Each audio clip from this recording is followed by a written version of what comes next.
The 20th of July, 1944. Just a few hours after German military officers attempt to assassinate Adolf Hitler at the Wolf's Lair, his East Prussian headquarters at Flossenbürg, the Führer keeps his appointments, including a meeting with Italy's fascist leader, Benito Mussolini. The plot was the culmination of efforts by several groups in the German resistance, which hoped that Hitler's violent death would signal an anti-Nazi revolt and overthrow the Nazi German government. In the days that follow, Adolf Hitler orders a massive hunt for conspirators, and their executions will continue to the last days of the war. One of them is a former head of the Abwehr, Germany's secret military intelligence. His name is Wilhelm Canaris. Wilhelm Franz Canaris was born on the 1st of January, 1887, in German Applerbeck, today a borough of the city of Dortmund.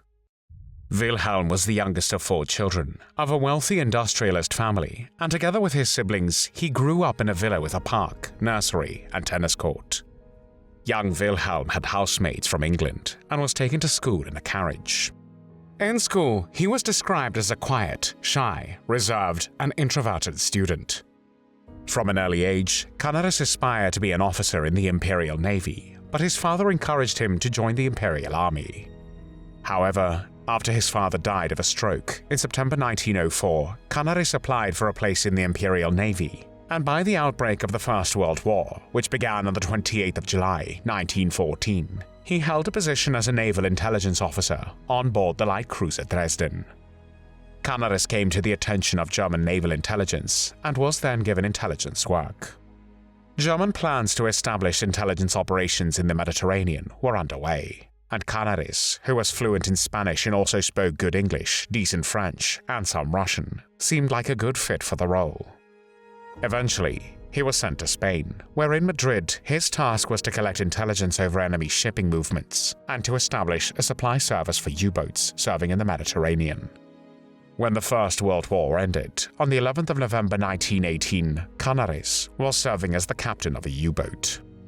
He was credited with sinking 18 Allied ships, and for his achievements in Spain, he was awarded the Iron Cross First Class.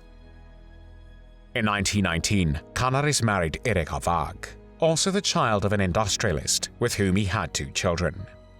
He hated communists, and during the German Revolution of 1918 to 1919, he helped organize the formation of Freikorps paramilitary units to suppress the communist revolutionary movements. In June 1923, Canaris became first officer on the small cruiser Berlin, where he met a naval cadet, Reinhard Heydrich. Canaris had a soft spot for loners, and he became friends with Heydrich, who was unpopular with other Marines due to his arrogant, self-centered behavior.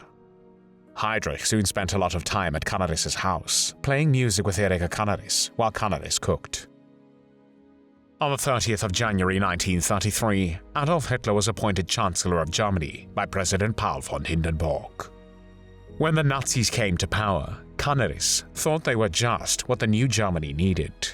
Hitler promised to rearm Germany and rebuild the German Navy, 2 goals that the old sailor strongly supported. In January 1935, Canaris was appointed the head of the Abwehr, Germany's secret military intelligence. Reinhard Heydrich, at the time the head of the Reich Security Main Office, supported Canaris as head of the Abwehr. The 2 remained friendly rivals, but Canaris considered Heydrich a brutal fanatic, and was likewise aware that Heydrich's intelligence agency constantly monitored the telephone traffic of the Abwehr. Heydrich was suspicious of Canaris, referred to him as a wily old fox, and cautioned his colleagues never to underestimate the man. In May 1935, Canaris became a Rear Admiral, a promotion that coincided with his responsibility for shielding Germany's burgeoning rearmament program from enemy counterintelligence agents, which meant a significant expansion of the Abwehr. Promotion to the rank of Full Admiral followed in January 1940. Ever since they seized power in Germany, the Nazis were trying to take control of the army, and it came in very useful when it turned out that Defense Minister Werner von Blomberg had married a prostitute. In January 1938, von Blomberg was forced to resign from his position after revelations about his wife's past, leading to concerns about his judgment. Around the same time, Werner von Fritsch, commander-in-chief of the German army, was falsely accused of engaging in homosexual activities. In February 1938, he was also forced to resign, but Canaris and other military officers were appalled at the mistreatment of Fritsch and eventually were successful in proving his innocence.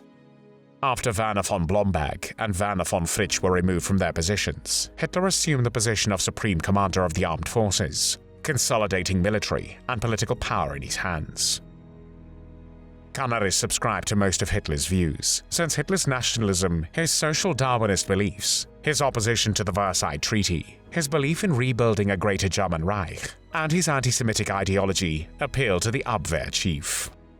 Prompted by anti-Semitism, Canaris first suggested the use of the Star of David to identify Jews in 1935 and 1936, which set them apart from German citizens within the Reich, heralded their isolation, presaged their compulsory resettlement, and ultimately led to their physical annihilation.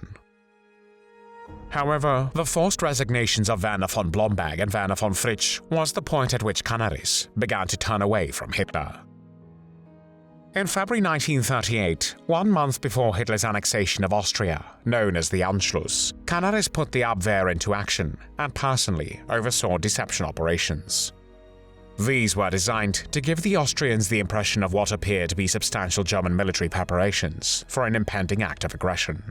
However, the sham action did not move Austrian Chancellor Kurt Schuschnigg, who was forced to resign when German troops marched into Austria, which was followed by its official annexation into Greater Germany on the 13th of March 1938. Canaris was, however, disturbed by Hitler's intention to absorb Czechoslovakia, as were others who feared another European war. That resulted in the formation of a conspiratorial group consisting of members of the German Foreign Office and the high-ranking German military leaders. They believed that if Hitler invaded Czechoslovakia or any other country, Britain would declare war on Germany. One of the military leaders who opposed Hitler was Ewald von Kleist-Schmencin, who in 1938 visited Britain as Admiral Wilhelm Canaris' secret emissary. He was to make the British government aware of the resistance to Hitler's rule inside Germany.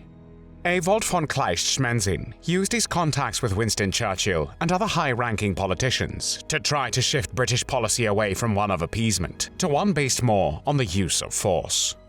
He believed that only if the British were seen to be willing to use force to support Czechoslovakia would the opposition in Germany have the support that it needed among Germany's high command to move against Hitler. Churchill agreed that a change of leadership in Germany would be a good idea, and even sent a strongly worded letter to Hitler in which he wrote, "I am certain that the violent crossing of the Czechoslovak border by the German army will provoke another world war. I am sure that as at the end of July 1914, Great Britain and France will go out to fight.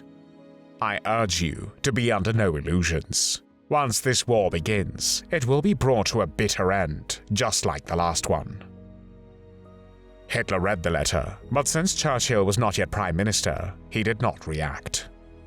Between the 29th and 30th of September 1938, in what became known as the Munich Agreement, the leaders of Britain, France, Italy and Germany held a conference in Munich where they agreed to the German annexation of the Sudetenland in exchange for a pledge of peace from Hitler. The Sudetenland was a border area of Czechoslovakia on which the ethnic German population, which was more than 20% of the country's population, lived. It also contained the Czechoslovak army's defensive positions in the event of a war with Germany. The Czechoslovaks were not invited to the conference and felt that they had been betrayed by the British and French governments. On the 30th of September 1938, the British Prime Minister Neville Chamberlain, on his return from Munich, made a peace for our time declaration, believing that he had averted war. However, he was wrong. On the 1st of September 1939, Nazi Germany invaded Poland, which marked the beginning of the Second World War. After the outbreak of war between Germany and Poland in September 1939, Canaris visited the front, where he saw the devastation rendered by the German military. Seeing Warsaw in flames nearly brought him to tears, and it was reported that he exclaimed, "Our children's children will have to bear the blame for this." He also witnessed examples of the war crimes committed by the SS Einsatzgruppen, which were Nazi mobile death squads, including the burning of the synagogue in Begin, with 200 Polish Jews inside. Moreover, he received reports from Abwehr agents about several incidents of mass murder throughout Poland. On the 12th of September 1939, Canaris confronted Wilhelm Keitel, chief of the High Command of the Armed Forces, and raised his objections to the atrocities, including extensive shootings, and that the nobility and clergy were to be exterminated. Keitel informed him that Hitler had already decided the matter, and warned Canaris not to go any further with his protest, as the detailed plan of atrocities came directly from Hitler. Canaris became disillusioned with the direction of the Nazi regime, and on a regular basis would provide intelligence to the Allies, which were considered strategically useful. He maintained a sexual relationship with a Polish spy based in Switzerland, Halina Szymanska, who passed information from him to the Allies. A key piece of intelligence that passed from Canaris via Szymanska to the Allies was advance warning of the launch of Operation Barbarossa, the German invasion of the Soviet Union. The Admiral's next move against Hitler came in October 1940, just as the Battle of Britain was winding down. Hitler had the idea to invade and capture Gibraltar, and with Gibraltar in German hands, Britain would be cut off from their forces in North Africa. The plan looked a good deal easier than an invasion of England, which had already been postponed indefinitely, and might have been just as costly to Great Britain and her war effort. The plan to attack Gibraltar from Spain, codenamed Operation Felix, was put into Canaris' hands. He spoke fluent Spanish, knew Spanish dictator Francisco Franco, and had a number of agents in place in Spain. Canaris went to work in Operation Felix immediately, but not in a way that Hitler expected. First, he wrote a long, detailed report explaining why Operation Felix could not possibly succeed. Next, he advised Franco that Hitler did not have the men or the resources to attack Spain if Franco refused to give in to Hitler's demands. When Hitler met with the Spanish ruler on the 23rd of October 1940 at the railway station in Hendaye, France, to discuss Gibraltar, Franco was prepared. He told Hitler that he intended to remain neutral and that he would not allow German troops to attack Gibraltar from Spain. Hitler bullied and badgered Franco for over 9 hours, but finally gave up. A few days later, in Germany, Hitler famously told Benito Mussolini, "I would prefer to have 3 or 4 of my own teeth pulled out than to speak to that man again." The meeting with Franco was a major setback for Hitler, because if Gibraltar had been attacked via Spain and had fallen into German hands, supplying British troops in North Africa through the Straits of Gibraltar would have been impossible. This advantage might well have allowed Field Marshal Erwin Rommel to defeat the British Eighth Army and to capture the Suez Canal. Franco would remain forever grateful to Canaris for his advice to keep Spain out of the war, and after the war, the Spanish government expressed gratitude to Canaris' widow by paying her pension. Canaris also intervened to save a number of victims from Nazi persecution, including Jews, by getting them out of harm's way. Many such people were given token training as Abwehr agents and then issued papers which allowed them to leave Germany. He was instrumental, for example, in getting 500 Dutch Jews to safety in May 1941. One notable person he is said to have assisted was Rabbi Josef Yitzchok Schneerson, who in September 1939 managed to flee Poland for the United States. The evidence that Canaris was playing a double game grew, and at the insistence of Heinrich Himmler, the leader of the SS, Hitler dismissed Canaris and abolished the Abwehr in February 1944. Some weeks later, Canaris was put under house arrest, but in June 1944, he was released. He was asked to take up a post in Berlin as head of a specialized unit within the German military, which was tasked with implementing economic warfare strategies to weaken the economies of Germany's adversaries. From early 1942, several military officers such as Colonel Klaus von Stauffenberg became convinced that Germany was being led to disaster and that Hitler's removal from power was necessary. After the Battle of Stalingrad in December 1942, despite his religious scruples, Klaus von Stauffenberg concluded that the Führer's assassination was a lesser moral evil than Hitler's remaining in power. On the 20th of July, 1944, Stauffenberg placed one of 2 bombs in a briefcase under the table in Hitler's briefing room in the Wolf's Lair. However, he was unable to arm the second bomb in time, and after Stauffenberg left the room, the briefcase was coincidentally moved under the heavy support of the table leg. It detonated, but failed to kill Hitler. This was not, however, immediately known to the conspirators. An ally at Hitler's headquarters cut off all communication as Stauffenberg returned to Berlin to coordinate the implementation of the plan codenamed Operation Valkyrie. At first, the plan seemed to go smoothly, as the reserve army began to take action, but delays, confusion, and poor communication robbed the coup of its initiative. Eventually, the fact of Hitler's survival was broadcasted, and the plot quickly unraveled. As a result of the failed coup, every member of the Wehrmacht, the German armed forces, was required to re-swear his loyalty oath by name to Hitler, and on the 24th of July 1944, the military salute was replaced throughout the armed forces with a Hitler salute, in which the arm was outstretched, and the salutation Heil Hitler was given. In the days that followed, Hitler ordered a massive hunt for conspirators, which continued for months. Canaris was arrested on the 23rd of July, 1944, on the basis of the interrogation of his successor at military intelligence, Georg Hansen. Hansen admitted his role in the 20 July plot, but accused Canaris of being its spiritual instigator. No direct evidence of his involvement in the plot was discovered, but his close association with many of the plotters and certain documents written by him that were considered subversive led to the gradual assumption of his guilt. Two of the men under suspicion as conspirators, who were known in Canaris' circle, shot themselves, which incited activity from the Gestapo to prove that he was at the very least privy to the plan against Hitler. Investigations dragged on, inconclusively, until April 1945, when orders were received to dispose of the various remaining prisoners of the plot. Canaris' personal diary was discovered and presented to Hitler in early April 1945, which implicated him in the conspiracy. Canaris was confined at the Gestapo cellars at Prinz Albrechtstrasse in Berlin, where he was kept in solitary confinement and in chains.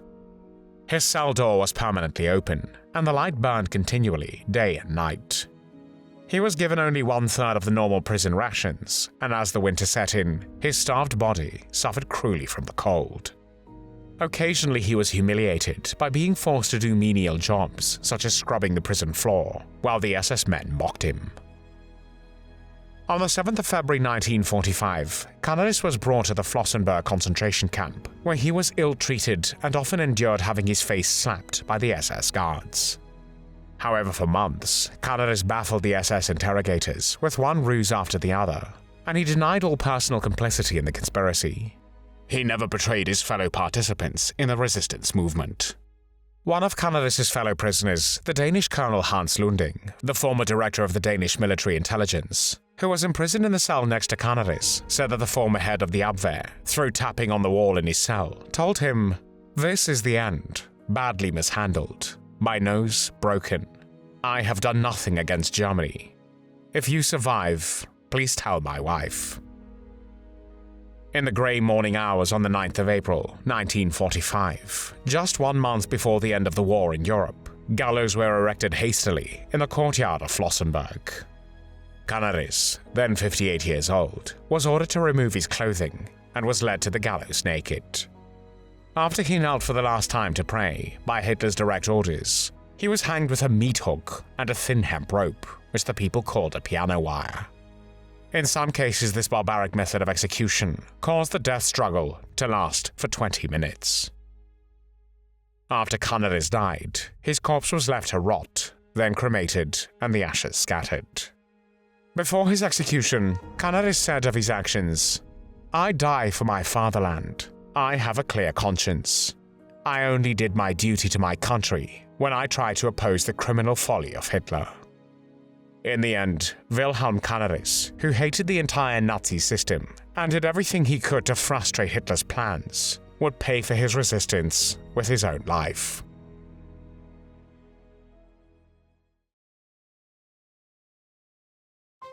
Thanks for watching the World History channel. Be sure to like and subscribe, and click the bell notification icon so you don't miss our next episodes. We thank you, and we'll see you next time on the channel.